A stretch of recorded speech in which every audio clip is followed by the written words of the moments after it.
we start another video. This time I've decided to mount the phone at a different location and see if this is a little better for the vibrations or not. Let me first secure this helmet in place, and I think that should be fine. Now let me slope. All right. The brakes work. So first rule of riding is be certain that your brakes are working, because any form of control and maneuverability depend on your ability to brake and accelerate. That's how you... Jerry! Yeah, so that's usually the first rule. Alright. Now because my softest gear is a bit high up, I'm going to find myself mostly on the higher gear. That means I need to be more of like in a standing position to have as much power and control. But yeah, okay, so that's bad, very bad.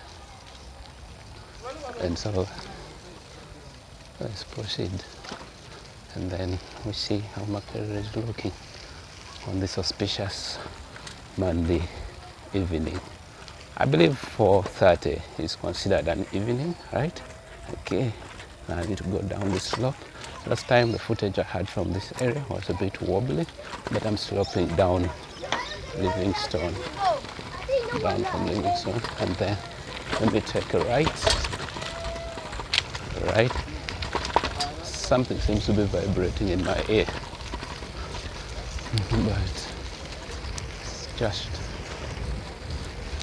I don't know what I would call it.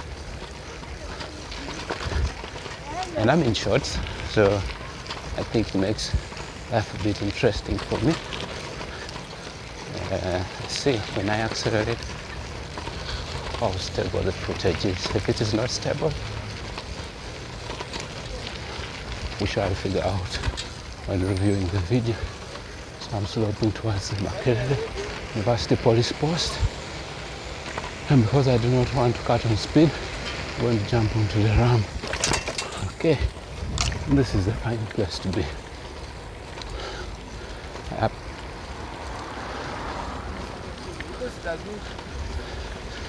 And off we go.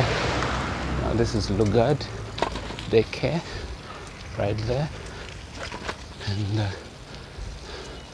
I've never seen this bus parked anywhere other than here.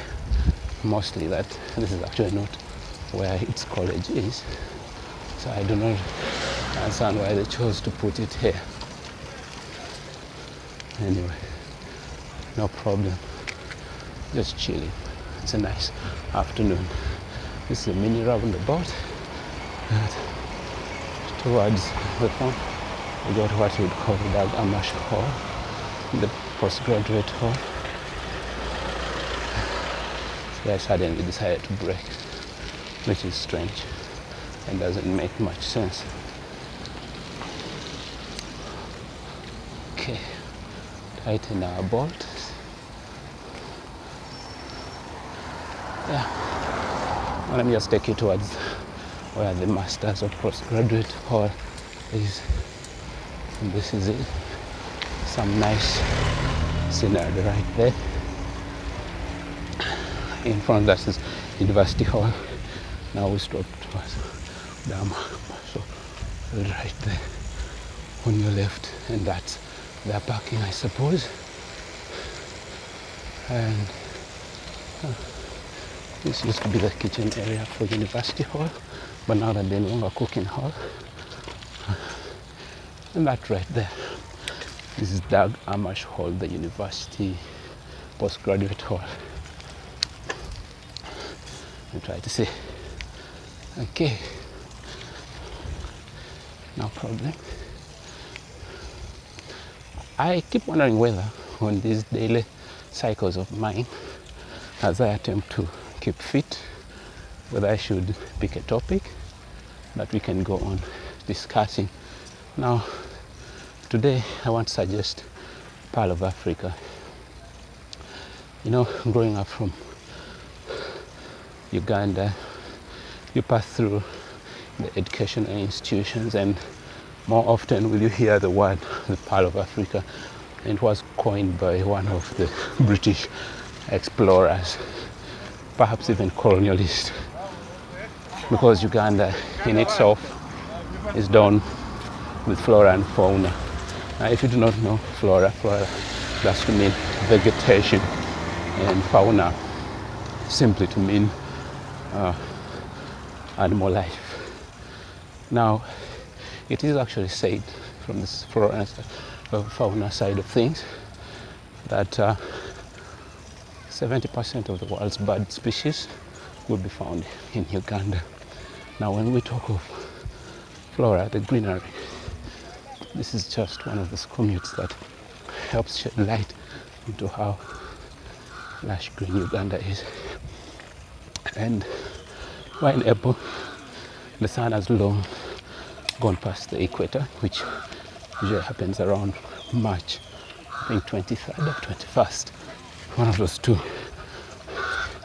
It's actually technically called equinox when the sun is overhead the equator. But it just rained this morning at 10 a.m. and already the sun is shining. So it's a warm, cool, comfortable weather with averaging temperatures of like 21 degrees C. Even on the coldest days, rarely below 18. Hottest days, if you're in Kampala, I think that is rarely above 28 degrees C. That's Uganda for you. You can do anything on any day of the year.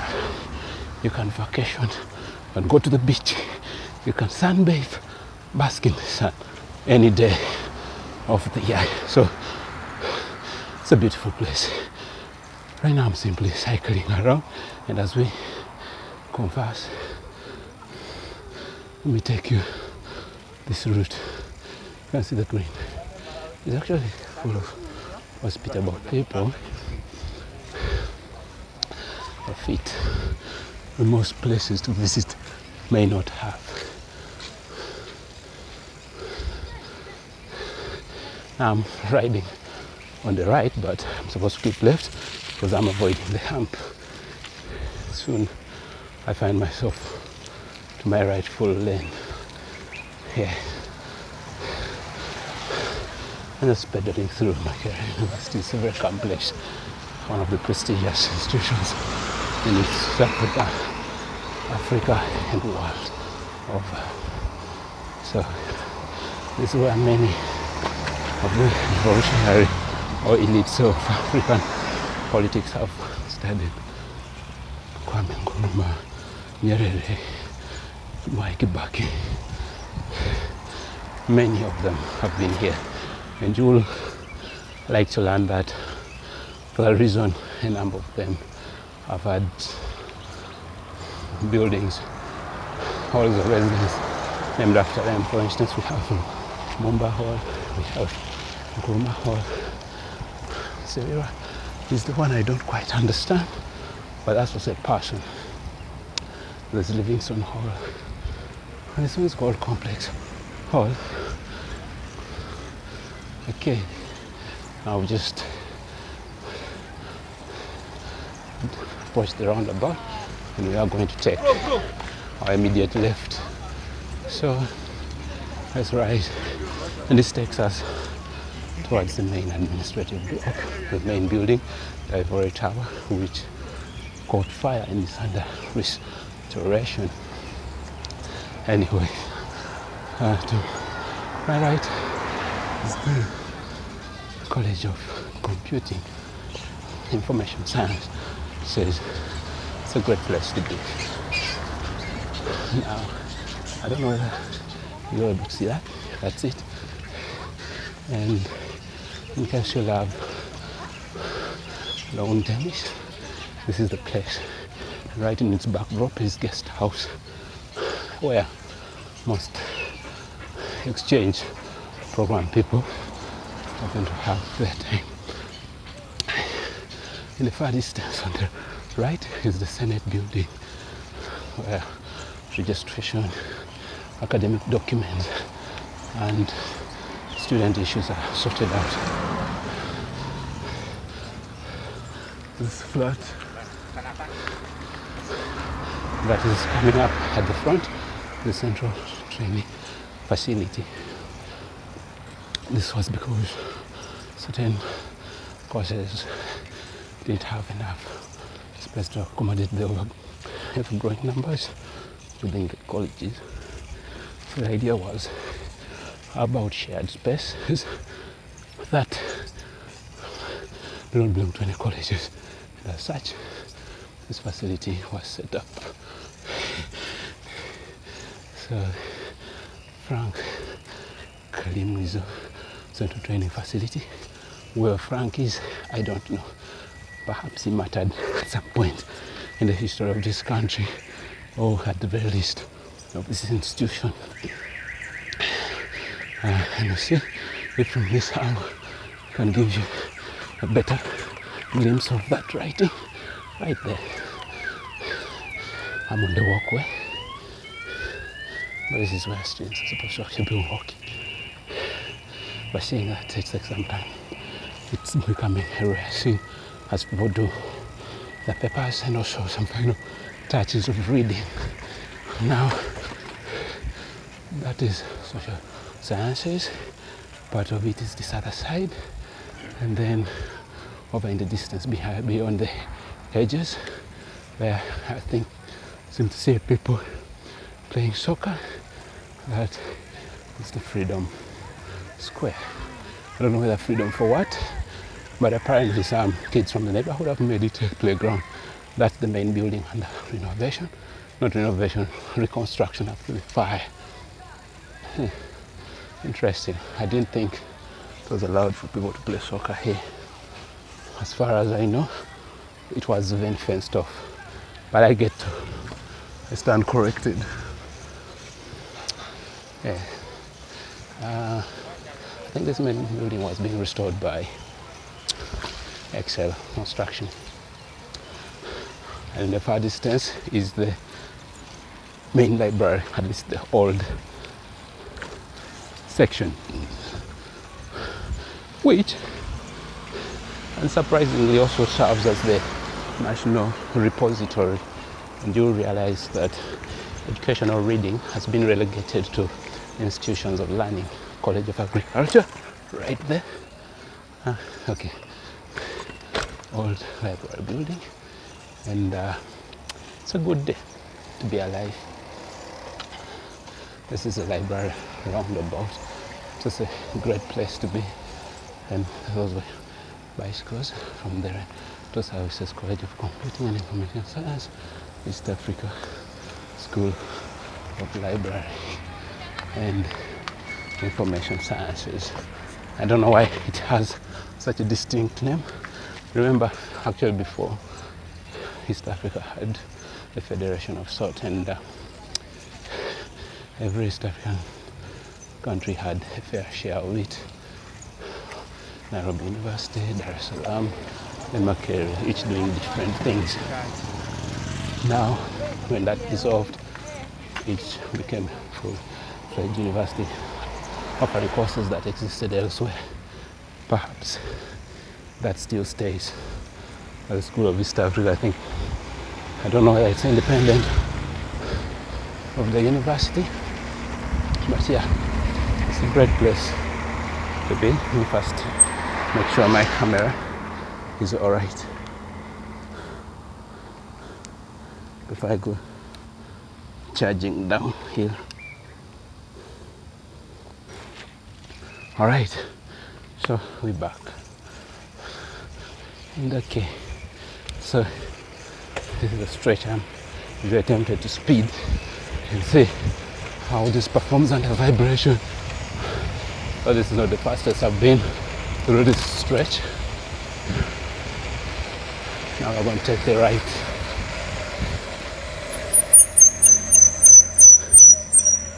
Yep, this is an interesting slope. kind of has a nice section coming right ahead. It's a great place to cycle. That was a hump coming from nowhere, but I anticipated it because I've been here before. Right. Okay. So we head straight, and this takes us to the western gate. Yeah, it's welcome. In the past it wasn't, so it's a nice place to simply take a stroll. Bordered on the left and right are basically what you'd call staff quarters. Teaching or non-teaching, I do not know. All I know it is staff that does reside there. Take a glimpse at this nice compound and some space to do some kitchen gardening. It's a great place to be. We go to my lane and rise up the hill, see how far we conquer this. All right. I like to think today's footage may not be as shaky as the previous one. This bike feels steadier, but we can only judge that after we have reached, well, we're going. Okay, so it's a great place to be. Full of flora and fauna. I'm heading towards Sedat, Alice College of Engineering Design and Technology. That road leads to Sapporo Kagwa. And let's climb up the hill. Huge hump needing to be conquered. So let's, I have never figured out what the inclination of this hill is. But let's see. It seems steep. I don't know whether it's a lie, but yeah, I've conquered it once. It doesn't have to do it again. And this time, I'll try to approach it from the right hand side.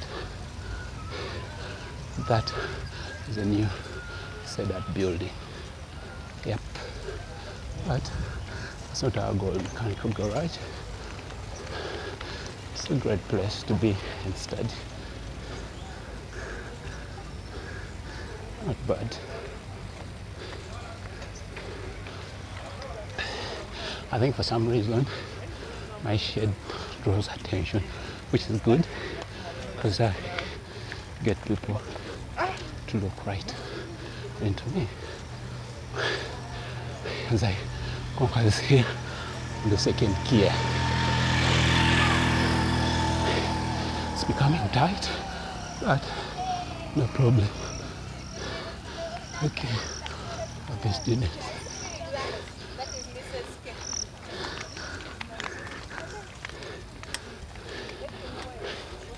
Will I conquer the hill seated?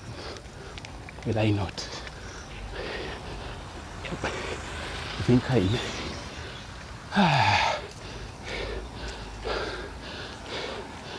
Yeah, vale. Okay. This is one of the pick up and drop points for the bikes that I'm cycling. Yep. It was a steep incline. I think around 25 degrees or 25%.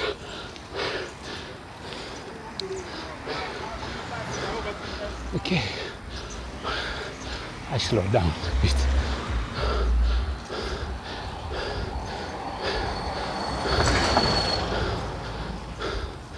Okay, and then there's a section that we sped down off. Do you see that coming? Suppose I stay in my lane.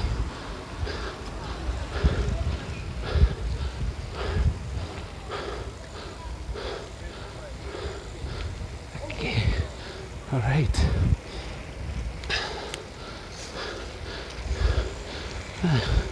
Beautiful stretch.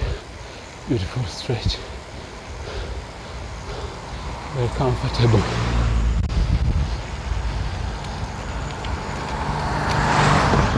Okay, car just avoided me because I was avoiding a hump. Interesting. Deep inside my heart was pounding, asking myself, is it the right decision I've made or the right one? But it's only right if you succeed and wrong if you fail. So if decision is a decision, right or wrong, is left for. So it's a nice workout.